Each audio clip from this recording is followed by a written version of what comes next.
बिस्मिल्लाहिर्रहमानिर्रहीम। Dear students, कल हमने जैसा कि आपके इल्म में हमने ये पीएचपी स्टार्ट की थी और पीएचपी की बेसिक्स हमने देखी थी और उसके बाद हमने ये कहा था कि पीएचपी चूँकि एक सर्वर साइड स्क्रिप्टिंग लैंग्वेज है और इसको यूज़ करते हुए हम अपने सर्वर के साथ इंटरेक्ट करते हैं, डाटाबेस के साथ इंटरेक्ट करते हैं। तो कल मज़ीद हमने एक फॉर्म बनाया था छोटा सा, जिसके ऊपर सिर्फ 2 कंट्रोल लगाए थे।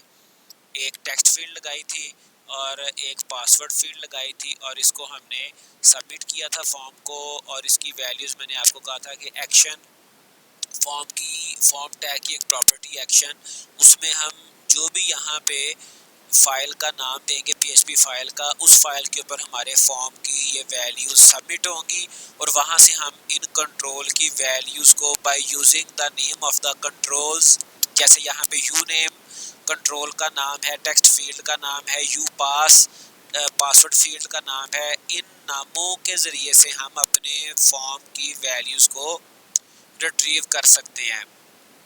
ठीक है जी। तो एक साथ हमने सबमिट बटन बनाया था जिसके प्रेस होने पर ये फॉर्म सबमिट होता था। अब इस सबमिट बटन का नाम भी होना चाहिए, कोई भी आप इसका नाम रख सकते हैं, चूँकि आगे हमें इसकी भी ज़रूरत पड़ेगी तो इसका नाम मैं सबमिट ही रख लेता हूँ। तो अभी हम आज ये करना चाह रहे हैं कि हम ये जो वैल्यूज़ हमारी index.php पेज पे सबमिट होंगी, इनको हमने रिसीव भी करके देख लिया था। ये आप देख सकते हैं, इनको रिसीव किया था हमने और प्रिंट करवा रहे थे। तो प्रिंट करवाना असल मकसद नहीं है, असल मकसद क्या है कि हम इनको रिसीव करें किसी वेरिएबल में और फिर इन वैल्यूज़ को हम डेटाबेस में सेव करवाएं। ठीक है जी, ये हमारा असल पर्पज़ है। तो सबसे पहले तो हम यूँ करेंगे कि हम एक डेटाबेस बना लेंगे।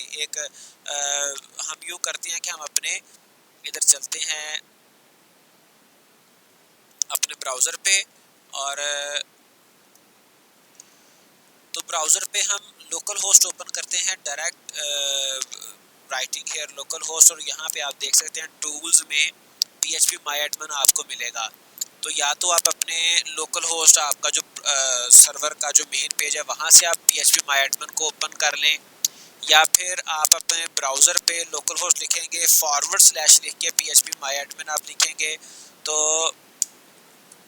आपका ये डेटाबेस DBMS इंटरफेस ओपन हो जाएगा, डेटाबेस मैनेजमेंट सिस्टम, जहाँ से आप कोई नई डेटाबेस बना सकते हैं। प्रीवियसली जो आपकी डेटाबेस बनी हुई है उनको आप व्यू कर सकते हैं और उसके ऊपर डिफरेंट एक्शन आप परफॉर्म कर सकते हैं। तो ये हम यहाँ पर इस PHP MyAdmin ये DBMS का इंटरफेस है, यूज़र इंटरफेस, इसको यूज़ करते हुए हम इजीली डेटाबेस बना सकते हैं। तो यहाँ पर देखें, ये आपके मेन पेज के ऊपर ही क्रिएट न्यू डेटाबेस की यहाँ पे ऑप्शन आ रही है और यहाँ ये जो टेक्स्ट फील्ड है, इधर आप अपने डेटाबेस का नाम लिखेंगे। फॉर एग्जांपल मैं UCP 2022 डेटाबेस एक बना लेता हूँ। अब ये डेटाबेस का नाम होगा UCP 2022। बाकी जो भी इसकी ऑप्शंस हैं वो ये यहाँ पे आपकी कोलेशन आपके वो एनकोडिंग स्कीम दे रहा है, इसको चेंज करने की बाय डिफ़ॉल्ट जो भी एनकोडिंग स्कीम है उसको चेंज करने की ज़रूरत नहीं है। तो हम सिंपली क्रिएट पे क्लिक करेंगे तो आपकी ये डेटाबेस बन जाएगी और ये लेफ़्ट साइड पे पैनल में कहीं ना कहीं अल्फ़ाबेटिकल ऑर्डर में कहीं ना कहीं आपको ये नज़र आ जाएगी। ठीक है जी। हमने डेटाबेस का नाम रखा था UCP 2022, डेफिनेटली वो यू कहीं बॉटम पे ये यहाँ पे पड़ी हुई है। ठीक है। तो जब आप डेटाबेस बना चुके हैं तो डेटाबेस बनाने के बाद आपने कोई उसमें टेबल बनाना है। ठीक है।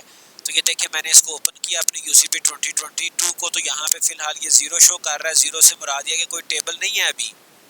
तो मैं यहाँ पे कोई टेबल बनाना चाह रहा हूँ, create new table on database this UCP 2022। तो मैं टेबल बनाता हूँ। तो अब हमने यहाँ पर टेबल बनाना है, तो मैं बिल्कुल सिंपल सा प्रोसेस आपको एक्सप्लेन करना चाह रहा हूँ। अगर हम कोई भी प्रोसेस बड़े छोटे पैमाने पर समझ लें तो definitely we can do the same process at large scale. ठीक है जी। तो मैंने चूँकि जो बनाया था, फॉर्म जो बनाया था, उसको अगर आप एक नज़र देखें तो अगर मैं यहाँ से आपको दिखाऊं तो मेरे पास 2 ही फील्ड थी, एक यूज़र नेम टेक्स्ट फील्ड थी और एक पासवर्ड की फील्ड थी। ठीक है। तो मैं यहाँ पे एक टेबल बनाता हूँ उसका नाम हम रख लेते हैं यूजर्स, ठीक है जी, यूजर्स। और इसके नंबर ऑफ फील्ड जो मैंने देनी है, कितनी फील्ड मैं इसमें कितने कॉलम बनाना चाहता हूँ, तो फिलहाल 2 तो मेरे पास वो फील्ड हैं जो मैंने बनाई हैं, जो मुझे डाटाबेस में सेव करनी है। एक यूजर नेम है, एक उसका पासवर्ड है, ठीक है। और मैं यहाँ पे फील्ड दे देता हूँ 3। तीसरी, आमतौर पे डाटाबेस में टेबल्स में आमतौर पे एक हम आईडी की फील्ड बनाते हैं, कॉलम बनाते हैं, जो कि in most of the case अगर तो आपका कोई प्राइमरी की एग्जिस्ट नहीं करती तो आपका जो आईडी है वो एज अ प्राइमरी की भी वर्क कर लेता है और वो आमतौर पे ऑटो इंक्रीमेंट भी होगा। तो मैं यहाँ पे 3 इसके फील्ड दे रहा हूँ। अगर आपका कोई क्वेश्चन हो, कोई प्रॉब्लम हो, कोई कन्फ्यूजन हो तो आप पूछ सकते हैं। तो जो आपका आईडी है वो उसकी जो टाइप, ये देखिए सारा आपके ये सारा हम स्कीमा बताने लगे हैं। आप डाटाबेस में पढ़ के आते हो, डाटा अबाउट डाटा स्कीमा, और ये हम यहाँ पे ये बता रहे हैं हमारा असल डाटा क्या था। ये हमारा असल डाटा है, यूज़र का नाम, पासवर्ड, और उसकी टाइप क्या होगी, उसकी लेंथ क्या होगी, उसमें किस तरह का डाटा सेव होगा, उसके और इश्यूज, ये सारा इसका स्कीमा कहलाता है, डाटा अबाउट डाटा कहलाता है, मेटा डाटा कहलाता है। तो जो आईडी है उसकी टाइप इंट होगी, लेंथ इसकी आप दें या ना दें तभी वो बाय डिफ़ॉल्ट इसकी अप्रोप्रिएट लेंथ कंसिडर कर लेता है, या ऑटो इंक्रीमेंट होगा, ठीक है जी। उसके बाद दूसरी आपकी फील्ड आनी है, उस फील्ड का नाम आप कोई भी रख सकते हैं, तो यूज़र नेम रख लें, लेकिन ये जहन में रखिएगा यहाँ पर आपने फील्ड का, टेबल का, कॉलम का जो भी नाम देना है वो केस सेंसिटिव भी होगा और वही नाम आपने यूज़ किया करना है। सॉरी। अब नाम यहाँ पे हमारे डिस्कशन में 2-3 आएंगे। 2-3 नाम कौन से? एक नाम आपका है, एक नाम है आपका जो कि हम फॉर्म के ऊपर यूज़ कर रहे हैं, ये वाला फॉर्म के कंट्रोल्स के नेम। एक नाम आ रहा है ये डाटाबेस के टेबल का नाम। तीसरा नाम यहाँ पे आएगा आपके PHP में वेरिएबल का नाम। तो ये डिफरेंट नेम्स को आपने टेक केयर करना है, उनको जहन में रखना है कि आपने कौन कौन सा नाम किस किस चीज़ का रखा हुआ है। तो ये इसका सेकंड कंट्रोल का नेम, कॉलम का नाम यूज़र नेम हमने रखा। एक तो आईडी था ना, अब इसके यूज़र नेम में आपको पता है आमतौर पे टेक्स्ट वैल्यूज़ आती हैं। varchar एक आपका ऐसा डाटा टाइप है जिसमें वेरिएबल करैक्टर्स आ जाते हैं। हम नॉर्मली ये फ्रीक्वेंटली हम ये डाटा टाइप यूज़ करते हैं। और यूज़र का नाम जो है वो 100, इसकी लेंथ काफ़ी है, मतलब वो अगर पूरा नाम भी लिखे, बास लंबे नाम भी होते हैं, मतलब हमारे फ्रीक्वेंटली सोसाइटी में चलते हैं सैयद फ़लाँ फ़लाँ फ़लाँ, और वो 4-5 अगर नेम के आपके वर्ड्स आते हैं तो वो 100 तक उसकी लेंथ अमूमन कवर हो जाती है। और इसके अलावा तीसरा आपका जो कॉलम है वो आता है पासवर्ड। इसका नाम मैंने रख दिया पासवर्ड, और इसमें भी इसकी टाइप भी हम varchar रख देते हैं, और पासवर्ड नॉर्मली 10-12 करैक्टर्स का काफ़ी है। तो मैं इसकी बहरहाल लेंथ 12 करैक्टर रख रहा हूँ, 12 से ज़्यादा अलाउ नहीं किया जाएगा, ठीक है जी। 15 कर लें। ये जो भी आपने देखना है रखना है वो आपने सोच समझ के रखना है।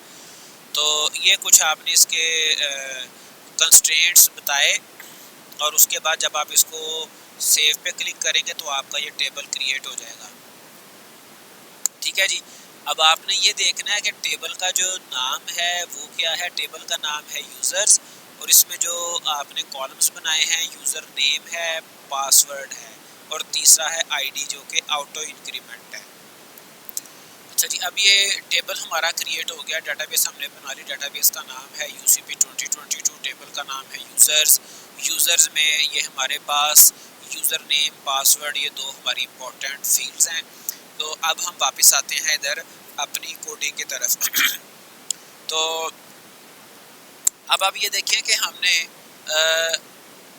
इस डाटाबेस में जो हमने बना लिया है, ये मैं आपको थोड़ा बता दूं कि जो हमारी डाटाबेस है, डाटाबेस का नाम क्या था जी? डाटाबेस का नाम है UCP 2022, और उसमें जो टेबल हमने जो बनाया, टेबल का नाम है यूज़र्स, और इस टेबल में जो इसके कॉलम्स हैं वो क्या हैं जी, टेबल के जो कॉलम्स हैं वो हमारे पास दो इम्पॉर्टेंट है, वैसे 3 कॉलम है, आईडी भी है इसमें और एक यूज़र नेम का कॉलम है। If I am not wrong user name कोई इसमें कैपिटल नहीं है। तीसरा कॉलम है पासवर्ड। ठीक है जी। अब हमने इस डेटाबेस को यूज़ करते हुए, इस टेबल को यूज़ करते हुए हमने रिकॉर्ड इसमें इंसर्ट करवाने हैं। तो किसी भी डेटाबेस के साथ इंटरेक्ट करने के लिए सबसे पहले हमें उस डेटाबेस के साथ कनेक्शन बनाना पड़ता है। कोई भी आपकी सर्वर साइड स्क्रिप्टिंग लैंग्वेज हो, कोई भी आपकी मतलब डेटाबेस हो, तो आपको डेफिनेटली अपने DBMS के साथ एक कनेक्शन बनाना पड़ेगा। तो कनेक्शन बनाने के लिए यहाँ पर जो PHP में फंक्शन यूज़ होता है उस फंक्शन का नाम है mysqli_connect। ये फंक्शन का नेम है mysqli_connect। और उसमें जो हमें डिफरेंट पैरामीटर्स पास करने हैं, उसमें सबसे पहले हमें सर्वर का नाम बताना पड़ता है। ठीक है जी, सर्वर नेम हमें बताना पड़ेगा और उसके बाद हमें बताना पड़ेगा यूज़र, उस सर्वर का यूज़र कौन सा है। फिर हमें बताना पड़ेगा उस डेटाबेस का, उस सर्वर का पासवर्ड क्या है। और फिर हमें जो हमने डेटाबेस बनाई है उस डेटाबेस का नाम बताना पड़ेगा। और फिर हम जब ये अपना फंक्शन चलाएंगे तो ये हमारा कनेक्शन बन जाएगा। अब ये सारे नाम हम यहाँ पे स्टैटिक दे सकते हैं, मतलब जो हमारा सर्वर है उसका सर्वर का नाम है लोकल होस्ट, जैसा कि आपने देखा सर्वर का नाम लोकल होस्ट है। ठीक है जी।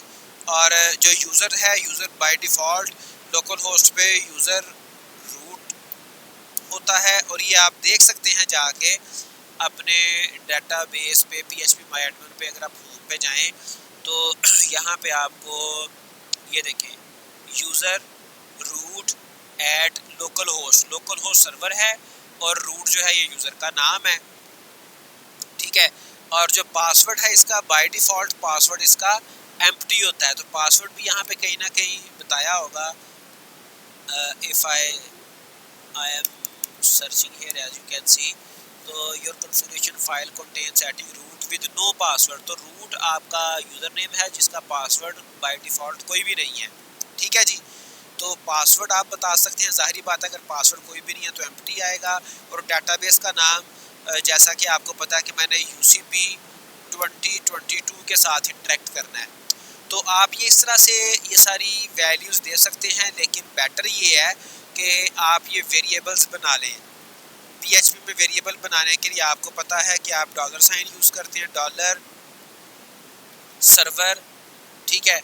सर्वर का नाम क्या है? सर्वर का नाम है लोकल होस्ट। मैं यहाँ से इसको कट कर लेता हूँ और साथ ही साथ मैं लोकल होस्ट एक वैल्यू एक यहाँ पे क्या कहते हैं उसे कोई कांस्टेंट देने की बजाय मैं यहाँ पे वेरिएबल का नाम दे रहा हूँ। ठीक है जी। फिर मैं इसको रूट को भी कट करता हूँ। रूट क्या है? हमारा रूट असल में यूज़र है। तो मैं डॉलर यूज़र एक और वेरिएबल बना लेता हूँ और यूज़र में मैं ये रूट सेव कर लेता हूँ। और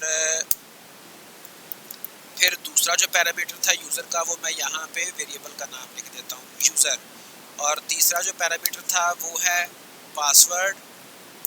और पासवर्ड आपको पता है, मैंने बता दिया कि पासवर्ड इसका डिफ़ॉल्ट एम्प्टी होता है। यूज़र रूट है, पासवर्ड एम्प्टी है, लोकल होस्ट सर्वर पे। तो मैंने तीसरा पैरामीटर ये दे दिया। और चौथा पैरामीटर है डेटाबेस। और डेटाबेस आपके सामने अभी मैंने बनाई। डेटाबेस का जो नाम रखा वो UCP 2022 रखा। और यहाँ पे मैंने ये डेटाबेस का भी एक DB के नाम से वेरिएबल बनाया $DB। तो ये 4 मैंने पैरामीटर्स दिए। तो ये फंक्शन हमारा क्या करेगा? ये डेटाबेस से कनेक्शन बना देगा।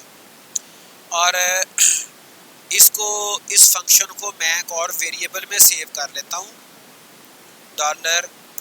$connect के नाम से वेरिएबल बना लेता हूँ। चूँकि मुझे इस कनेक्शन, इसको हम कहते हैं it is called connection string. मुझे इस कनेक्शन स्ट्रिंग की बार बार ज़रूरत पड़ सकती है, आगे भी ज़रूरत पड़नी है। तो मैं इस कनेक्शन स्ट्रिंग को एक वेरिएबल में सेव कर लेता हूँ ताकि मुझे दोबारा बार बार ये सारा फंक्शन ना लिखना पड़े, बल्कि मैं सिर्फ ये वेरिएबल यूज़ करूँ तो ये सारा फंक्शन रिकॉल हो जाए। और फिर उसके बाद मुझे एक और फंक्शन चलाना है जिसके ज़रिए से मैं अपने जिस डेटाबेस के साथ इंटरेक्शन एक्टिवली करनी है, चूँकि आप एक वक्त में एक से ज़्यादा डेटाबेसेस के साथ भी इंटरेक्ट हो सकते हो, तो जिस डेटाबेस के साथ मैंने एक्टिवली इंटरेक्शन करनी है उस डेटाबेस को भी सिलेक्ट करना पड़ेगा। तो उसके लिए फंक्शन यूज़ होता है mysqli अंडरस्कोर आएगा, हाइफन नहीं आएगा, select अंडरस्कोर db। ये देखें, इवन नोटपैड प्लस प्लस आपका इतना कोई डायनामिक आपका नहीं है एडिटर, लेकिन यहाँ पे उसने ऑप्शन दे दी mysqli underscore select underscore db। और इसमें इस फंक्शन में आपके जो पैरामीटर्स आते हैं आप ये लिखेंगे तो ये उसने बता दिया mysqli लिंक, पहले आपने लिंक देना है, वही कनेक्शन स्ट्रिंग। तो कनेक्शन स्ट्रिंग क्या है मेरी, उसका मैंने नाम रखा हुआ है $connect, ठीक है। और दूसरा जो पैरामीटर है डीबी का नेम भी आपने एक्सटर्नली सेव किया हुआ है $db के नाम से, और ये आपकी डेटाबेस सेलेक्ट हो गई। अब उसके बाद आपने डेटाबेस के साथ करना है इंटरेक्ट। डेटाबेस में जो भी आपने करना हो, डेफिनेटली हम सबसे पहले डेटाबेस में रिकॉर्ड सेव करना चाहेंगे। तो रिकॉर्ड सेव करने के लिए आपने डेटाबेसेस DBMS सब्जेक्ट पढ़ा होगा जिसमें आपने स्ट्रक्चर्ड क्यूरी लैंग्वेज पढ़ी होगी SQL, ठीक है जी, स्ट्रक्चर्ड क्यूरी लैंग्वेज। तो यहाँ पे वो स्ट्रक्चर्ड क्यूरी लैंग्वेज ही यूज़ होगी, वही क्यूरीज आपकी यूज़ होंगी यहाँ पे। और आपको पता है रिकॉर्ड इंसर्ट करवाने के लिए जो रिकॉर्ड डेटाबेस में टेबल में ऐड करने के लिए जो क्यूरी चलती है उसको हम इंसर्ट क्यूरी ही कहते हैं, ठीक है जी। वो क्यूरी क्या होती है, मैं वो क्यूरी आपको बता देता हूँ। क्यूरी जो हमारी है इंसर्ट करने के लिए क्यूरी इंसर्ट, वो क्या है जी, हम पहले वो क्यूरी लिखेंगे और उसके लिए हमें फंक्शन, बल्कि मैं इसको एक स्ट्रिंग बना लेता हूँ क्यूरी स्ट्रिंग, उसमें मैं पहले लिखूँगा, फिर उसके बाद इसको हम फंक्शन में कॉल कर लेंगे। वैसे जो फंक्शन हम चलाते हैं क्यूरी के लिए mysqli अंडरस्कोर क्यूरी, लेकिन यहाँ पे मैं डायरेक्ट, जैसे यहाँ पर mysqli अंडरस्कोर कनेक्ट में मैं डायरेक्ट वैल्यूज़ लिख रहा था, मैं क्यूरी भी डायरेक्ट लिख सकता हूँ। एक दफ़ा लिख के आपको दिखाऊंगा, फिर मैं इसको सेपरेट वेरिएबल के ज़रिए से मैं चलाना चाहूँगा। तो इसके क्यूरी के भी हमारे पास दो पैरामीटर होते हैं, पहला है लिंक वही आ गया $connect, जो कनेक्शन स्ट्रिंग है उसको लिंक भी कहते हैं। और क्यूरी आप डबल कोट्स में लिखते हो, ठीक है जी, क्यूरी स्ट्रिंग डबल कोट्स में आप लिखते हैं। और इसमें उसके बाद फिर आपका ये पैरेंथेसिस क्लोज हो जाते हैं। और क्यूरी क्या है, क्यूरी है इंसर्ट इनटू जनरल क्यूरी है।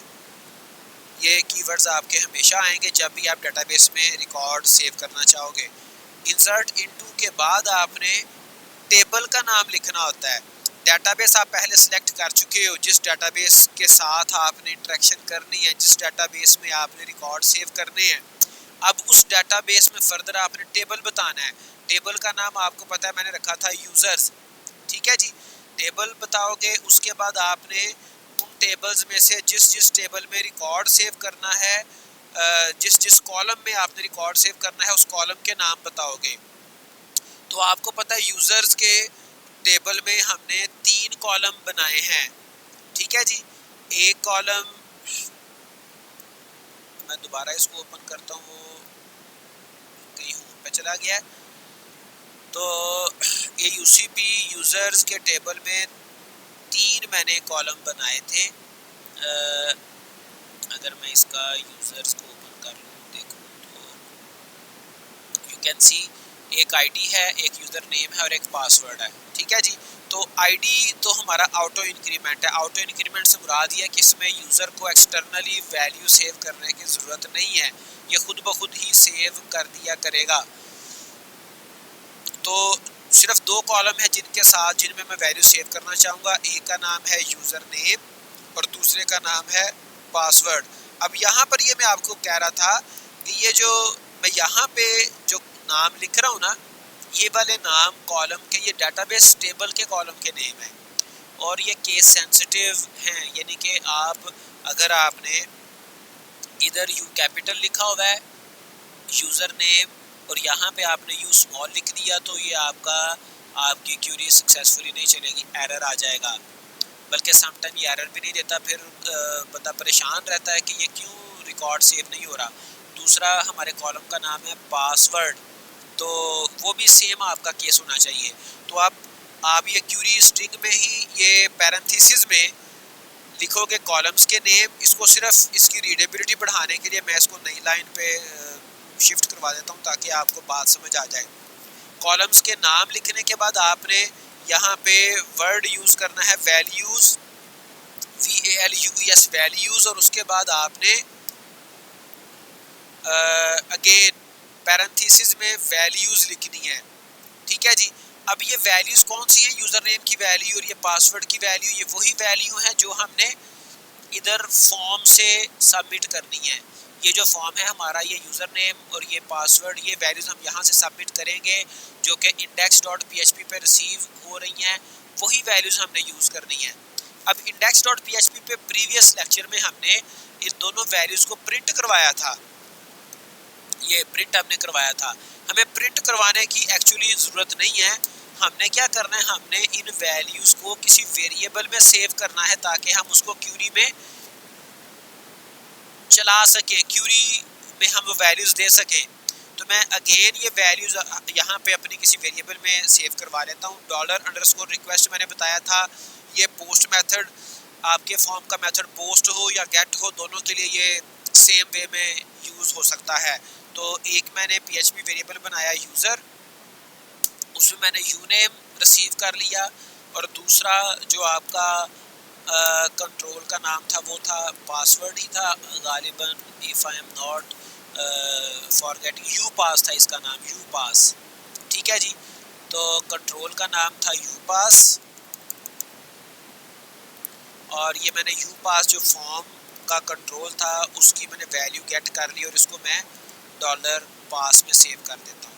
तो अब ये क्यूरी मैंने चलाई और इसमें मुझे जो वैल्यूज़ देनी है, पहली वैल्यू यूज़र नेम के लिए वैल्यू जो है वो मैं लिखूँगा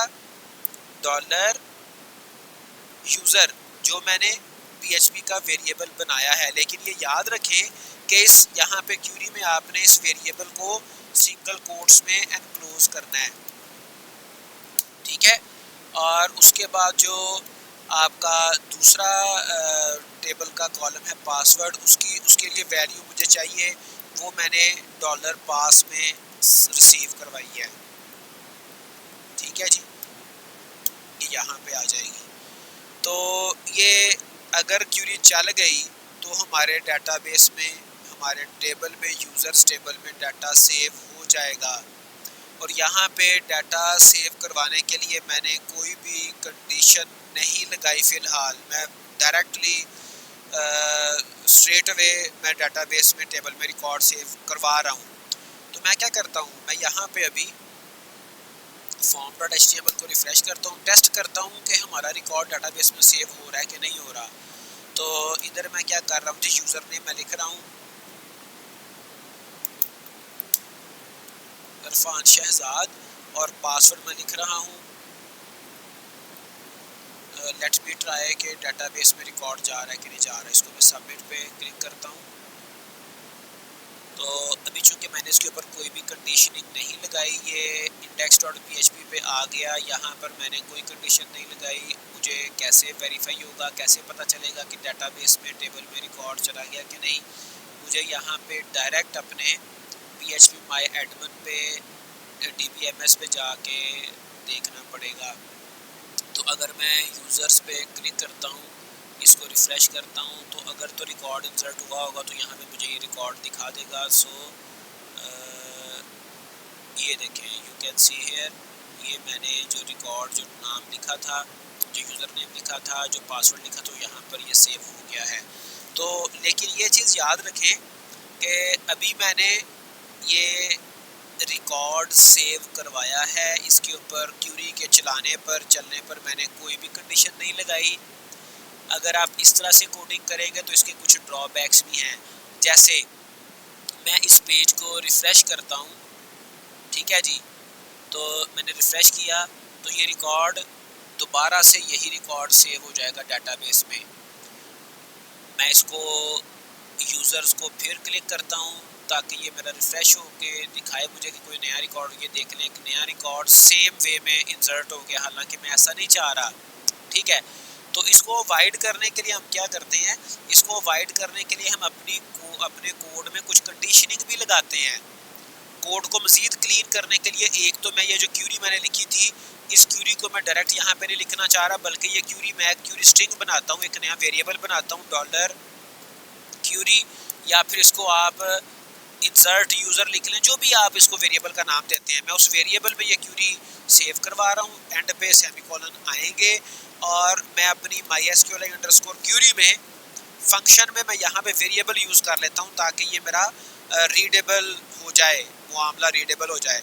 और इस क्यूरी को मैं किसी वेरिएबल में सेव कर लेता हूँ और वेरिएबल को मैं कोई भी नाम दे दूँगा। जी बेटा, हम बात ये कर रहे थे कि ये हमने जो क्यूरी चलाई है, एक तो इस क्यूरी को मैं किसी वेरिएबल में सेव कर लेता हूँ और वेरिएबल का मैं नाम रखता हूँ इंसर्ट, या यूँ करें कि इसको हम नाम देते हैं query string QS for query string insert. Definitely मुझे फिर यहाँ पर इसका नाम चेंज करना है, वो कर लूँ और QS इंसर्ट आ गया और ये हमारी इंसर्ट सिंपल, इसको मैंने इंसर्ट का नाम दे दिया। अब मैं ये चाह रहा हूँ कि ये क्यूरी कब चले, मैं इसके ऊपर कोई कंडीशन लगा देता हूँ। आपको पता है मैंने जो अपना फॉर्म का सबमिट बटन दबाया था, मैं अगर उसके ऊपर कंडीशन लगाना चाह रहा हूँ तो मैंने फॉर्म के सबमिट बटन का एक नाम रखा था, ये सबमिट ही उसका नाम था। ठीक है, तो मैं इसके ऊपर क्यूरी कंडीशन लगा रहा हूँ। तो यहाँ पे PHP में एक फंक्शन एग्जिस्ट करता है जिस फंक्शन का नाम है isSet। ठीक है, isSet फंक्शन चेक करता है कि कोई स्पेसिफिक कंट्रोल, कोई बटन प्रेस हुआ है या नहीं। तो मैं करता हूँ isSet और उसमें मैं चेक करता हूँ कि आपका जो बटन था वो प्रेस हुआ है या नहीं। तो उसके लिए हम क्या कर सकते हैं, $_post, आपको पता है ये फंक्शन यूज़ होता है किसी भी कंट्रोल की वैल्यू गेट करने के लिए।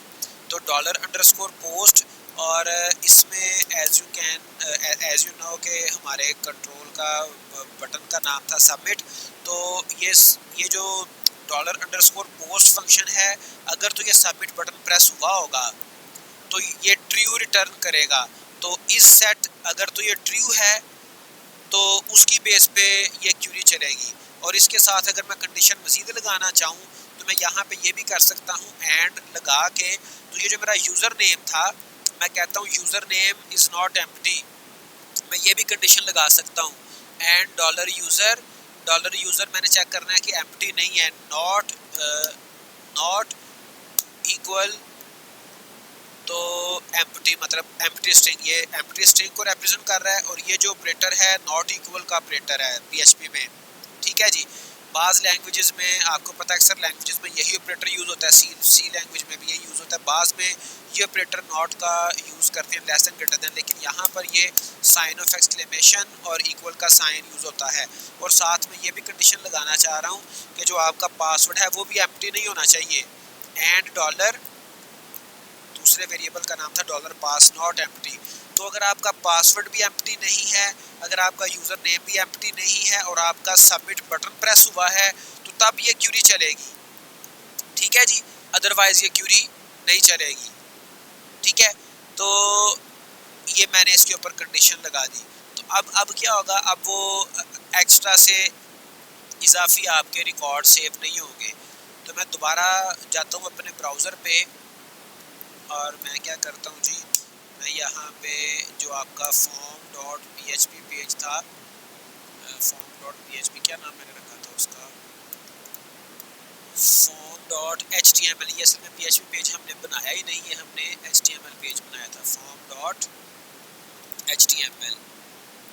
तो इसको मैं दोबारा से फिल कर लेता हूँ और यहाँ पे यूज़र नेम मैंने देना है, यूज़र नेम मैं दे देता हूँ मोहम्मद अहमद, और पासवर्ड मैंने दे दिया, सबमिट किया। तो अभी चूँकि इसके ऊपर मैंने कोई कंडीशन लगाई नहीं है कि पासवर्ड आपका रिकॉर्ड आपका डाटाबेस में गया या नहीं, लेकिन मैं डायरेक्ट जाके तो चेक कर सकता हूँ ना, तो मैं इसको डायरेक्ट जाके चेक करता हूँ। तो यू कैन सी कि यहाँ पर ये मोहम्मद अहमद एक नया रिकॉर्ड सेव हो गया। मैं इसको रिफ़्रेश करता हूँ ताकि मैं ये मेक श्योर कर लूँ कि हमारा रिकॉर्ड दोबारा सेव हो रहा है कि नहीं हो रहा। तो मैंने रिफ़्रेश किया अपने पेज को, जैसे प्रीवियसली में रिफ़्रेश करने पर रिकॉर्ड मेरा 2 दफ़ा सेव हो गया था, दूसरी दफ़ा भी नज़र आया था, लेकिन अब मैंने कंडीशन लगाई है, but there is I think so some problem condition हमारी, इसको मज़ीद हमें कुछ देखना है। तो अभी भी ये सेव हो रहा है, so let me check again.